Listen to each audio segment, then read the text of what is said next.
the organization, Yeah. and what you propose for local and a national political scale.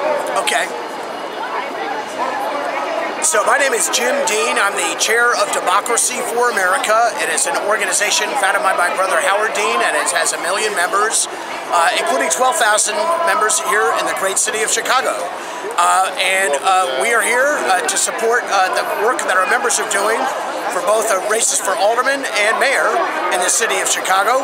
They've been doing great stuff, and our job is to help them do what they're doing to change their communities for the better, and that brings us here. But the fact of the matter is there's a lot of this going on all over the country, and if you're not quite involved, whether it's a DFA or another group, the thing I really want to say today is if you want change in this country, it is happening as we speak all over in communities. It's just might not be happening in Washington, but it doesn't have to.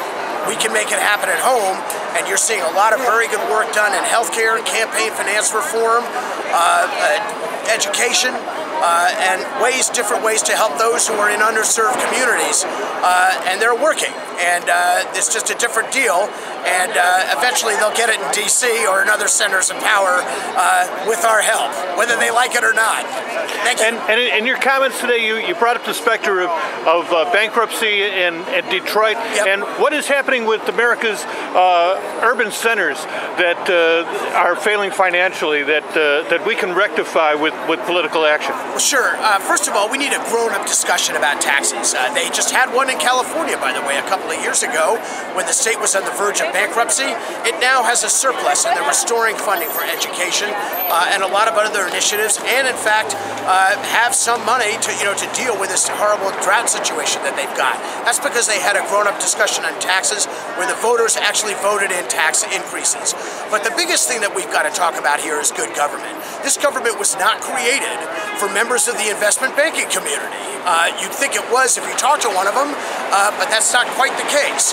And in this case of Detroit, what you saw is an investment banking community entering into deals that really violated their fiduciary responsibility to the city of Detroit.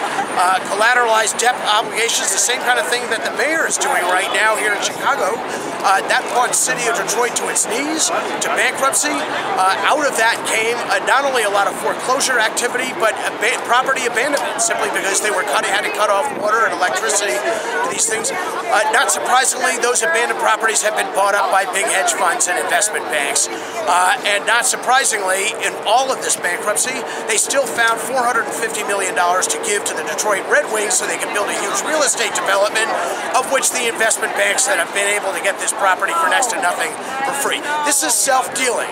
This was all done under the guise of corruption, but they blame the corruption on government officials. And while the government officials aren't, without blame here, the fact of the matter is they had a willing and well-heeled and well-cashed partnership here with a bunch of folks who had a fiduciary responsibility to the taxpayers who failed in that. So you're seeing the beginnings of that really right here. You have a pension fund that just had its credit rating lowered.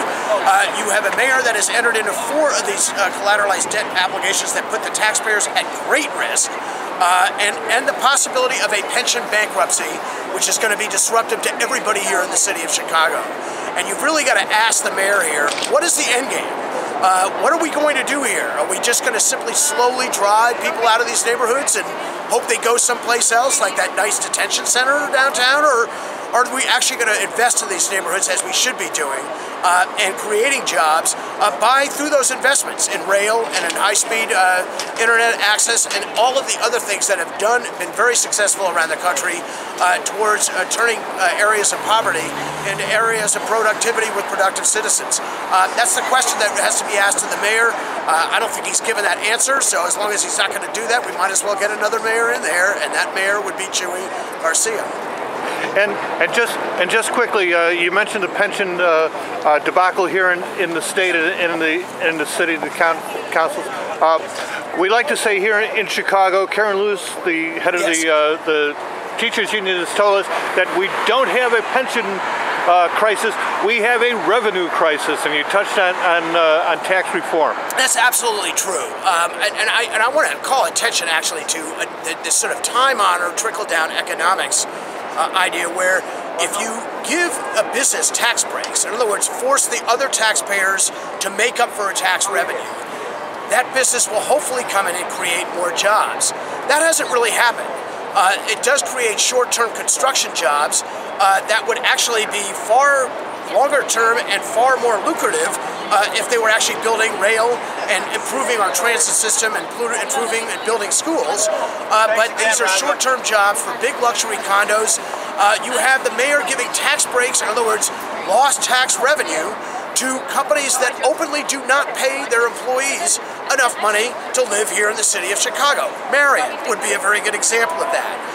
Any company in the hotel business right now would be a good example of that. So if you want to talk about creating good long-term jobs that actually put a bedrock of a long-term economic growth in the city, it is about revenue. It's about revenue from the people who have benefited the most from this, the real estate developers, the big money managers, and it's also about investment in these neighborhoods, in our education system, not closing 50 schools and so you can give $55 million away to a private university for a basketball court. That's the kind of thing that doesn't work. It didn't work in New York. We're done with that. We're done with it in Los Angeles. We're done with it everywhere except for here. The citizens are done with it here in Chicago too. It's just that the mayor isn't. So I gotta get uptown. And thank you so very much for your time. Sorry, man. And I'll send that along to you. I don't know, you bought it out of me. I don't know. It's like